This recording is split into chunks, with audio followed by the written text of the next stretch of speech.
Hi అండి. ఈ శారీకి నేను బ్లౌజ్ డిజైన్ చేసుకున్న చూపిస్తాను. బార్డర్లో ఉన్న బ్రోకెట్ బ్లౌజ్ వచ్చింది దీనికి. నాకు అది నచ్చక నేను వేరే క్లాత్ తీసుకొని కుట్టించుకున్నాను. ఇదిగోండి, ఈ క్లాత్ తీసుకున్నాను.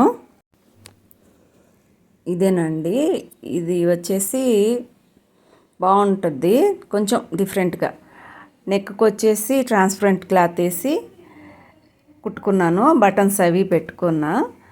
హ్యాండ్స్కి వచ్చేసి ఇట్లా పూసలు కుట్టుకున్నాను. లుక్ బాగుంటుంది.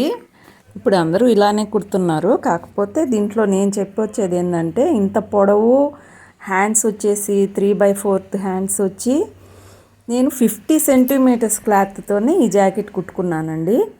కాకపోతే ఫ్రంట్ వేరే క్లాత్ వేసాను కొంచెం, అదిగోండి అలా. నెక్స్ట్ ఈ శారీ అండి, ఇది బాందినీ సిల్క్ శారీ. దాని మీదకి ఇలా డిజైన్ చేసుకున్నాను. ఇది 25 సెంటీమీటర్స్ క్లాత్ తీసుకొని హ్యాండ్స్కి వేసి మిగిలిన దాన్ని ఇట్లా రౌండ్ నెక్గా పెట్టి లేస్ కుట్టుకున్నాను. ఇది కూడా బాగుంటుంది.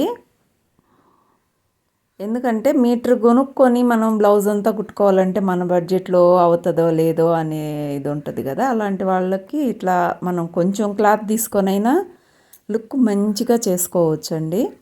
ఇలా ట్రై చేయండి. హాయ్ అండి. నెక్స్ట్ ఈ బ్లౌజ్ వచ్చేసి దీని మీదకండి, గ్రీన్ శారీ మీదది. దీనికి రన్నింగ్లో బ్లౌజ్ వచ్చింది. కాకపోతే అంతా ఒకటే ఉంటుంది అనేసి నేను రా సిల్క్ తీసుకున్నాను. రా సిల్క్ తీసుకొని ఈ క్లాత్ 25 సెంటీమీటర్స్ తీసుకున్నాను. హ్యాండ్స్ వరకు వేసాను. ఇట్లా బోట్ నెక్ పెట్టుకొని బటన్స్ కుట్టుకున్నాను. కొత్త లుక్ వచ్చింది కొంచెం.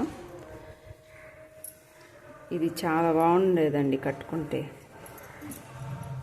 ఇది శారీ వచ్చి దానికి మ్యాచ్ అవ్వాలన్నట్లుగానే ఇక్కడ బుటీస్లో రెడ్ ఉంది కాబట్టి రెడ్ బ్లౌజ్ వేసుకుంటున్నాను. దానికి మ్యాచింగ్గా ఈ కుచ్చులు కట్టుకున్నాను రెడ్వి. ఎలా ఉంది? నచ్చితే లైక్ చేయండి, సబ్స్క్రైబ్ చేయండి, బెల్ ఐకాన్ కొట్టండి.